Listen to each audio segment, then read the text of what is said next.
Halo semuanya, bertemu lagi di El Nino Journey. Kali ini saya sangat senang sekali kita sudah siap untuk melakukan hazard identification and risk assessment.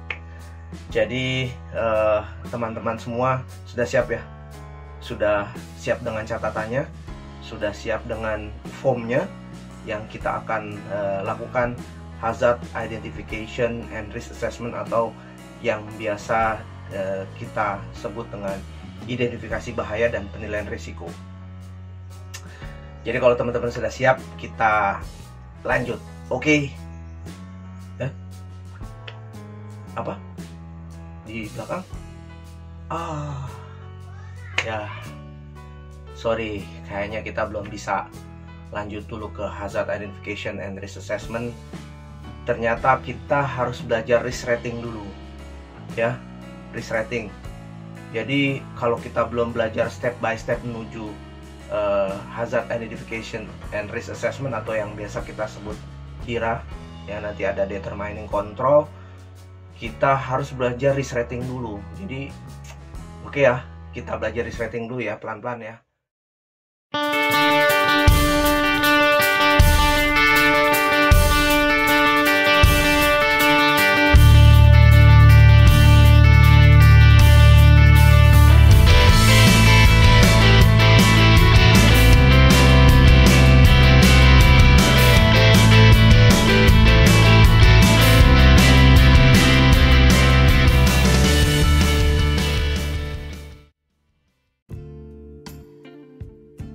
Oke, baik, kita lanjut ke risk rating ya.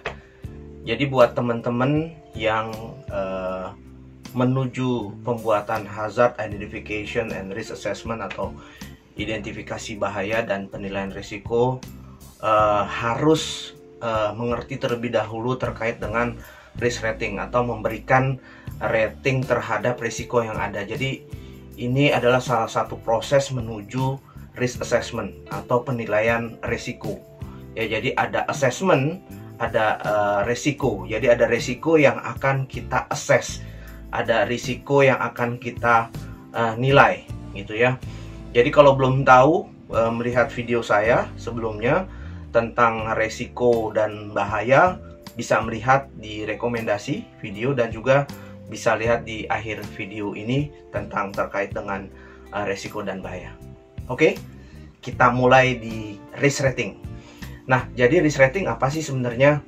Risk rating ini adalah satu buah tools untuk menilai risiko. Apakah risikonya ini acceptable, ya, atau risiko ini bisa diterima, atau risiko ini unacceptable, atau risiko ini tidak bisa diterima. Nah, ini penting sekali. Kenapa? Karena ini adalah jurus pamungkasnya di hazard identification and risk assessment, atau satu buah tools yang menjadi titik penting di dalam pembuatan identifikasi bahaya dan penilaian risiko. Oke, saya pindah dulu ke bawah supaya teman-teman bisa melihat keseluruhan risk rating. Nah, kalau teman-teman lihat risk rating ini adalah matriks dari risk rating. Sebutannya biasanya adalah quantitative risk analysis. Nah, ini kita sudah masuk ke dalam proses risk assessment. Nah, untuk bisa menilai risiko, itu kan menilai risiko artinya risk assessment. Nah, untuk bisa menilai risiko ini dibagi berdasarkan dua faktor. Ya, harus diingat, yang pertama adalah severity, bagian bawah, atau tingkat keparahannya. Dan yang kedua adalah probability, atau tingkat kemungkinan terjadinya risiko tersebut. Kita bahas satu-satu ya. Jadi kalau bisa melihat di matriks ini, ya, kalau tingkat keparahan dibagi 5, yaitu yang pertama adalah tidak penting. Jadi artinya setelah kita nilai risikonya tidak penting. Atau yang kedua adalah kecil. Yang ketiga adalah menengah. Yang keempat adalah besar, dan yang kelima adalah bencana atau katastrofik atau disaster. Itu tingkat keparahan. Baik. Lalu yang kedua, faktor yang kedua di sini adalah probability atau tingkat atau kemungkinan terjadinya risiko tersebut. ya, kemungkinan bisa terjadinya risiko tersebut. Nah, apakah kita nilai satu adalah hampir pasti, jadi risikonya setiap hari nih. Yang kedua adalah kemungkinan besar. Yang ketiga adalah menengah. Yang keempat adalah kemungkinan kecil terjadi. Atau yang terakhir, yang kelima, jarang sekali terjadi dari risiko ini.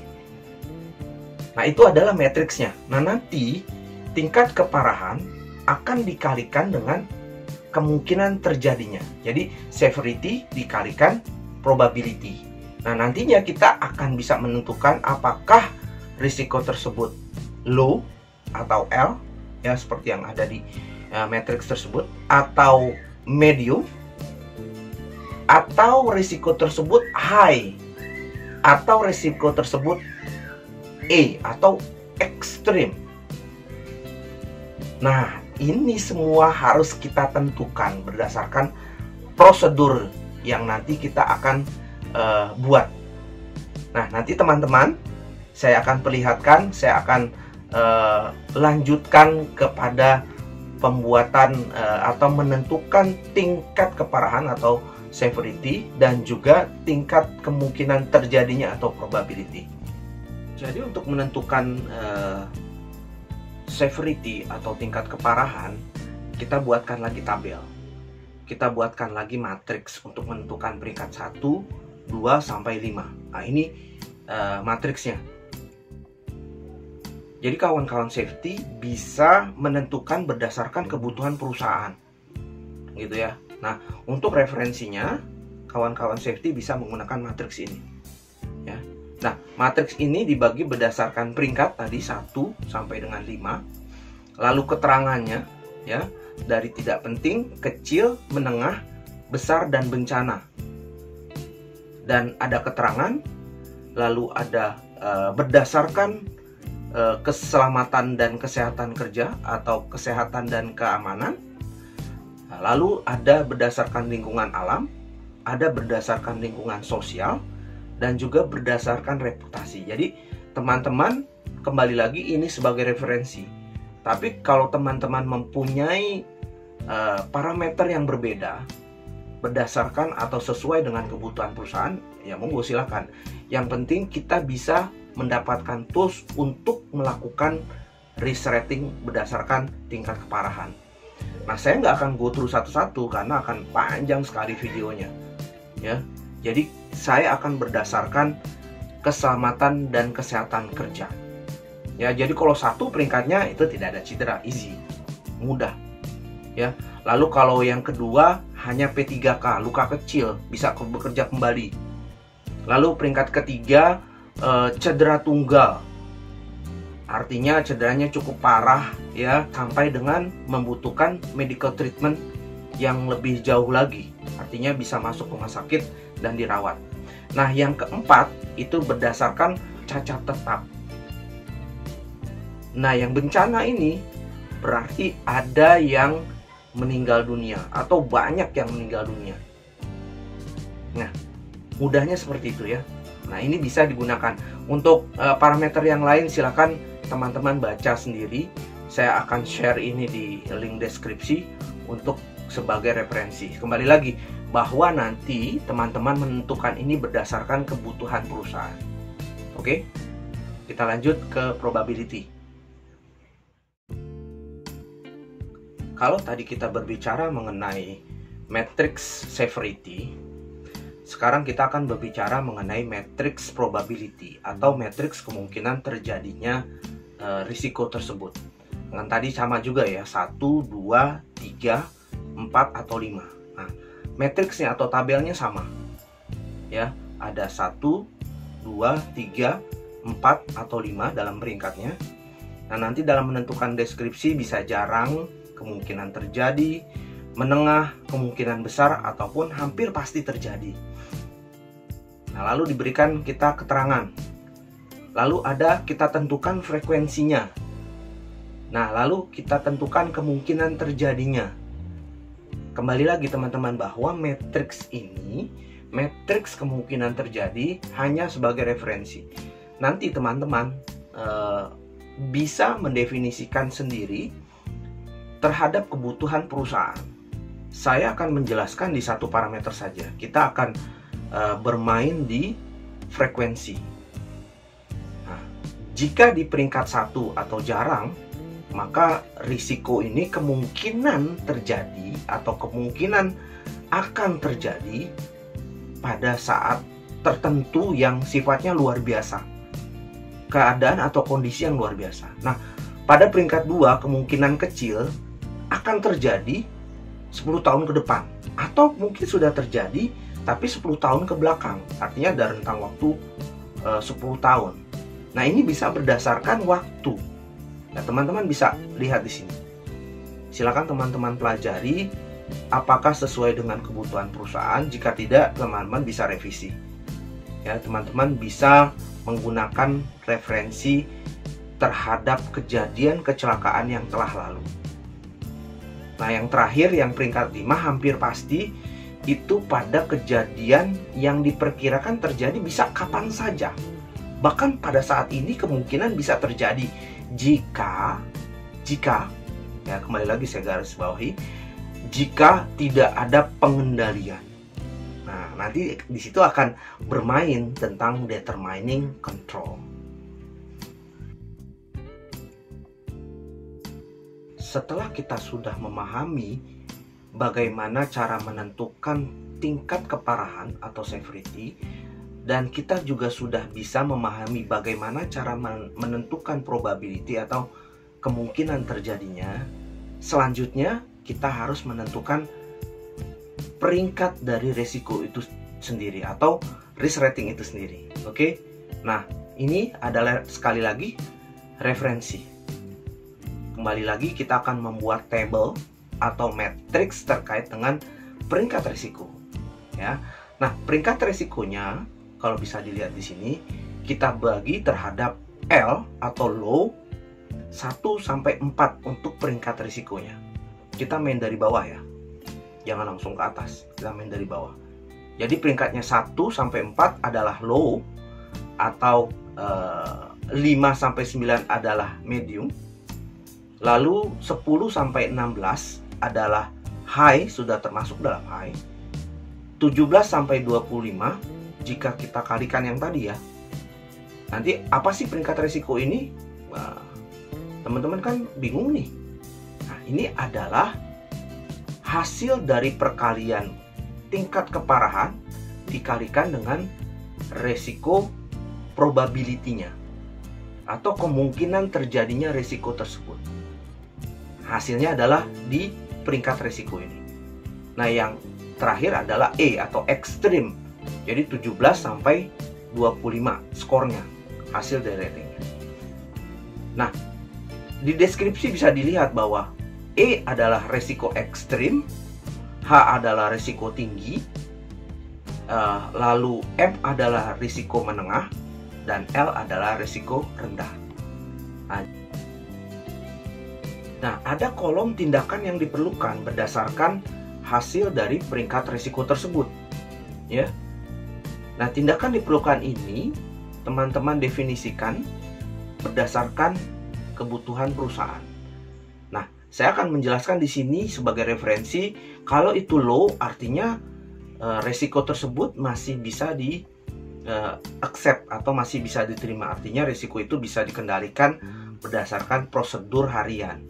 Nah, bagaimana dengan medium atau menengah? Nah, artinya diperlukan tindakan khusus atau tanggung jawab dari supervisor. Kalau di sini mungkin manajemen karena supervisor sudah masuk dalam middle management. Nah, kalau H itu sudah tinggi, artinya ada involvement atau ada keterlibatan dari manajemen, tingkat manager, ya, selevel dengan manager.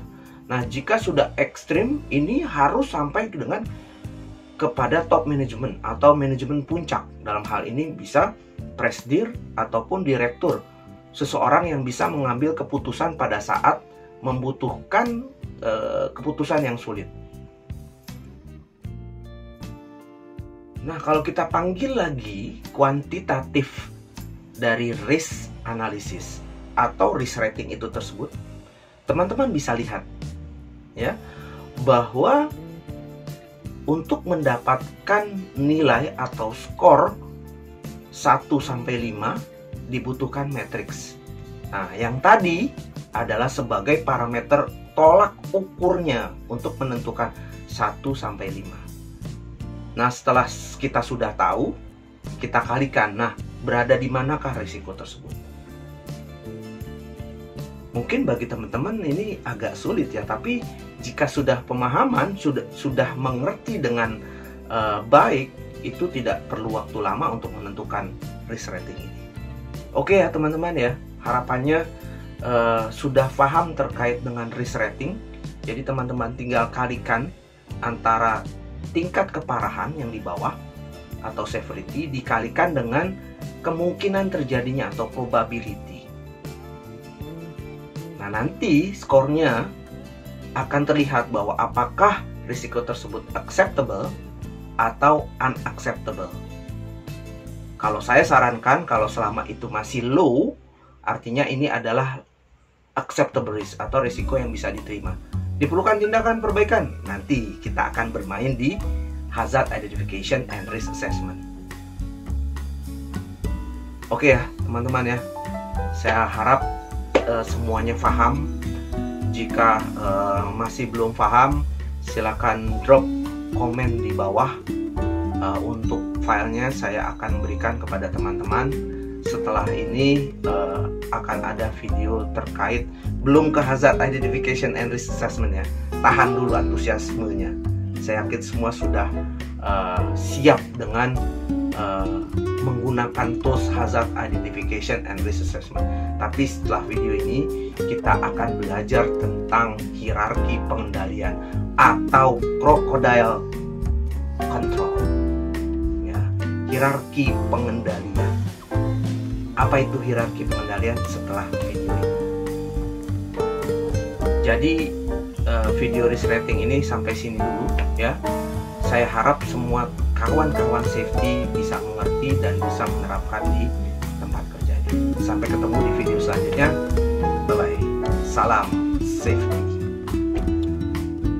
Jangan lupa untuk klik subscribe dan juga tombol lonceng di bawah ini supaya saya semangat untuk terus berkarya membuat safety education selanjutnya. Jadi teman-teman bisa mendapatkan ilmu yang bermanfaat dan juga saya terus mengasah tentang ilmu safety. Oke, thank you.